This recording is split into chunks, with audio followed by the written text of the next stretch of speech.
记录百万时光，我是 Toy Hunter， 欢迎到最新一期开箱简评。那今天呢，我们在镜头面前一起来把玩分享的玩具就是眼前这款来自 X-Ray Studio 出品的这个展会限定版的 Golden Hilda。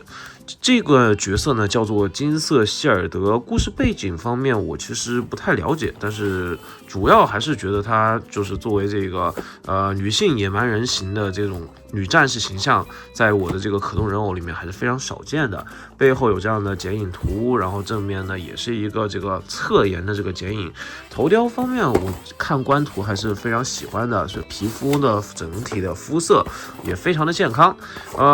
抽拉的这个设计打开之后呢，就是他们一个非常大的开窗，上面有一个维京人的头盔，非常粗犷的战斧，看起来还有非常多的配件。那我们话不多说，直接来开箱看一圈吧。好的，本次的金色希尔德的全部内容物就是这么多。那要说对这一款玩具把玩之后的第一感受呢，我想用2个字来形容，就是清爽。无论是从配件还是从它的整体的涂装工艺上来说，我觉得作为一款这个之前我玩过的品牌里面，像是X-Ray Toys 啊，它之前是以这个决斗士，这种系列的人偶出圈的。决斗士嘛，身上有些污渍啊，或者说有些字血啊，都是很正常的。但是他们家之前最早的，比如说21年那批决斗士的玩具，我有买过1、2款，然后体验了一下之后呢，我发现可动做的中规中矩，然后身上的字洗有点过于脏乱了，而且非常的潦草。那时隔5年之后来到这款限定版的产品啊，我个人觉得这款玩具反倒是超出了我对于它的预期。首先预定价格呢是250元左右的一个水平，我觉得2张半拿到这些配件量，然后一个非常不错的女素体，身上的这些装备呢也都是比较万用的。这样一个情况下来说，我觉得这个配置还是比较值的吧。不知道镜头面前的，或不知道各位看官觉得这个配置或者说这个定价到底如何？接下来呢，我们来看一下这次的配置，主体我们待会儿再聊。现在先看一下它的配件。首先手型方面的话呢，除了默认手型之外，是另外给了3对，一个是那种放松手型，再一个是开掌手型。这个开掌手型呢，有点类似于在做俯卧撑，反正很少见就是张得这么开的这个开掌手型。实心的握拳手型和一对裸足，给出裸足主要是原因就在于这个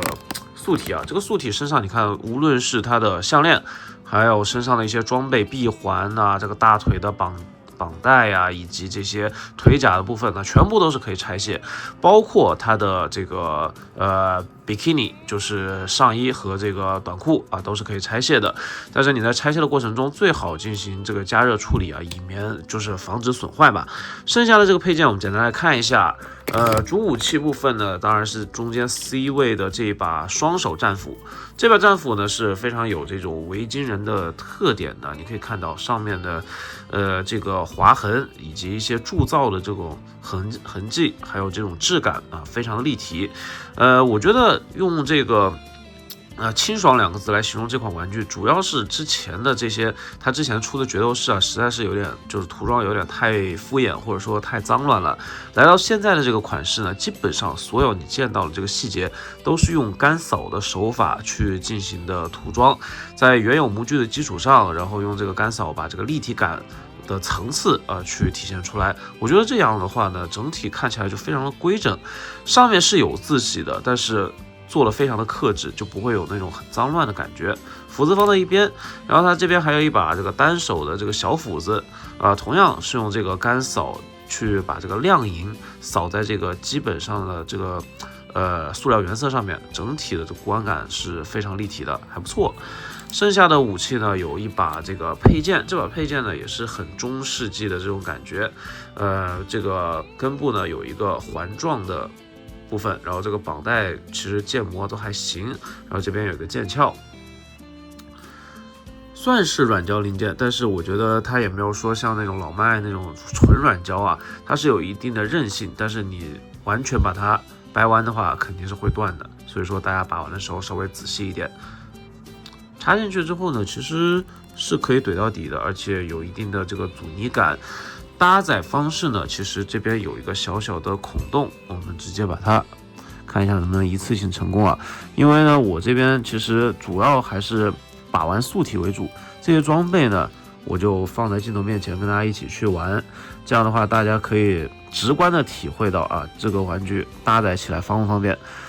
现在就遇到了第一个问题，它这个头子它没有做这个硬胶，它是个软胶零件，所以说这个搭载起来有点痛苦。这个蘑菇头呢，其实不太好卡进去，而且卡进去之后呢，它有一定的这个白痕的风险。反正我现在就只卡了一半，就不太敢操作了。这也是他们家用料方面啊，其实有些地方设计和开模都是好设计，但是最终呈现出来的用料啊以及效果啊一般般。包括之前跟大家去介绍过的那个犀牛也是一样的，在关节上面出了一些问题。但是总的来说建模还行，涂装方面呢这次也有一定程度的这个进步啊，我们就先简单的就挂在这个地方意思一下。然后这把这个单手斧呢，我觉得反正挂在腿旁边应该也可以啊，这么一挂，那这两把武器就搭载完毕了。那这把小刀呢，其实可以插在它这个背后的这个匕首的收纳位，这个地方做的是很精细的，非常精致，很喜欢，很好看的一个装备。你看呢，这边搭载一下，没插进去的话呢，就容易掉下来，这是比较蛋疼的。那看了这么多呢，我们直接来看主体部分。首先呢，这次重中之重还是来看头雕。头雕方面，我觉得属于见仁见智啊，因为很多情况下这个头雕是比较主观的。我觉得这次金色希尔德的面雕建模在某些角度看起来很像安吉丽亚·朱莉，不知道大家觉得怎么样啊？颜值还是挺高的。肤色方面选择的是非常健康的这个日照色的这种肤色啊。现实中我很少，比如说我在读书的时候，其实很少见到这样肤色的同学。整体来说还是比较特别的存在。肩膀会显得特别的宽，而且呢配上这个偏窄的面雕，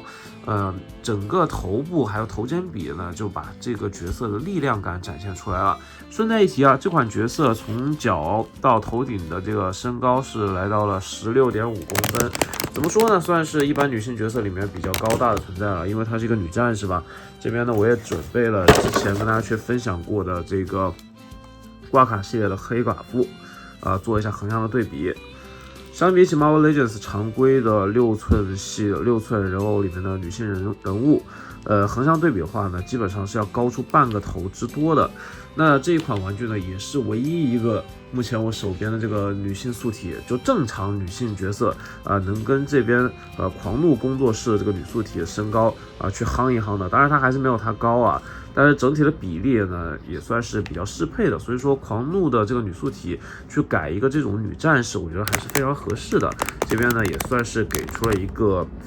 比较具体的参考方案吧。把这两位放到一边去做一下这个横向对比。接下来呢，我们要边看主体边看一下身上的这个细节。头雕方面刚才聊过了，这个脏辫的这个建模，有点肉，包括它身上的这些这个毛发的这个皮草部分，其实都是比较肉的。但是呢，通过简单的干扫，其实整体的效果还是非常 OK 的。关于替换的部分，它没有替换头雕，但是可以把它这个头盖，或者说这个假发套给掀起来，就变成了另外一种状态。这种状态下呢，其实并不是一个展示状态因为头上天灵盖有个洞，并不会有个小辫子扎在上面。它是为什么呢？它是为了去搭载这边的这个维京人头盔。而这个头盔戴上去之后呢，其实从某个角度去看，我会觉得它的这个嘴唇，就是它的这个粉色涂装，在这个头盔的映衬下，以及这个阴影的映衬下，显得更加的立体了。不知道是不是我的错觉啊？总的来说呢，我觉得戴上头盔之后，反而显得这个面雕更加的性感。可能是增加了一些神秘的元素在里面吧。整体的这个头盔，我觉得是非常不赖的。那边玩头盔了，玩完头盔之后呢，我们来玩一下这款玩具的可动性。头雕方面，抬头会被自己的头发给干涉住，低头幅度呢同样也不是特别大，左右歪头的幅度呢倒是可圈可点，360的旋转避让一下是可以做到。那这边呢，它也是搭载了这个用野兽牙齿以及它这种中间的类似于部落图腾，或者说甚至是一个螺旋形状的这样一个造型。反正这个项链看起来也还是比较别致的，和它腰上的这样一个装饰物，形成了一个比较明显的呼应。一边是这种闭环，另外一边呢是这种金属的这个防具，两侧呢都是采取了这种不对称的设计呢，也是非常耐看。手臂很常规的这个设计啊，但是你看问题就出现了，它是想做出一个类似于蝴蝶肩的感觉，中间呢用了一些类似于海洋糖的这个关节，整体提升出来的这个效果呢，你看这个蝴蝶关节吧，你说它有，但是实际上呈现出来的效果，我觉得是非常普通的。而且呢，虽然没有到一碰就掉啊，但是你可以看到里面这个装啊，它的整个一体性呢很强，所以说你这个蝴蝶关节装上去之后，它往前伸的这个能力其实是非常局限的。而且你现在放回去之后呢，而且它这个肩膀想实现这个就是耸肩的这个动作呢，也是比较一般。我觉得这个关节大可不必设计成这样了。但是倒是这个地方的这个球形，这个整个球腕切割的是非常不错，让它360的旋转，在这个肩部的造型上面没有什么太多的死角啊，非常 OK。手臂曲肘幅度超过90度一丢丢，而且这个切割呢也还算是比较正常。胸部我来看一下啊，挺胸幅度呢大概是这么多，弯腰幅度几乎是只有一格的这个样子，左右侧腰幅度比较大，所以说呢，你要通过弯腰的这个动作，最终的实现可能还是得通过侧腰来去实现。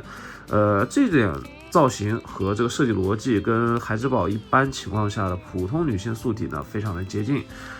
不算是什么很新鲜的这个设计，而且最终呈现出来的效果也就一般般。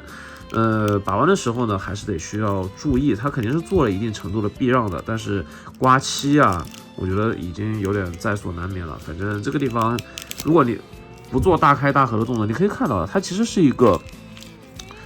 哑铃关节，但是实际上呢，因为这个上围的问题啊，以及这个哑铃装的这个长度不够，反正我觉得还是设计能力一般吧。它最终呈现出来效果，它没有达到双段哑铃的这个最终的能够达到的极限，这一点呢，我觉得也是非常可惜的。不过反正这款玩具啊，目前来看蹭漆你可以看到啊，就是还是会蹭到一点，但是问题不是特别大。整体来说，如果说你对这个美系玩具天然在涂装上啊也能够有一定程度的包容，这款玩具呢确实是无论是颜值还是说可动性都还算是比较能打的。下半身部分前踢幅度其实是小于90度的，因为它大腿根部比较粗壮，有一个类似于下拉的关节，但实际上它是靠这个2根轴的不平衡或者说是借位来实现的，其实就是没有下拉，反正